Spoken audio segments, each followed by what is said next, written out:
சொக்கநாதன் பெற்றெடுத்த பிள்ளையாராம்.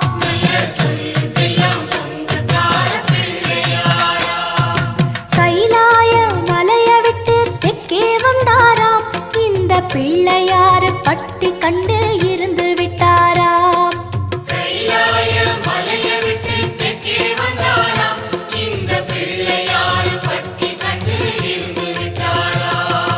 கணபதியார் வந்தாரம்மா, நம்ம உறவாக நின்னாரம்மா.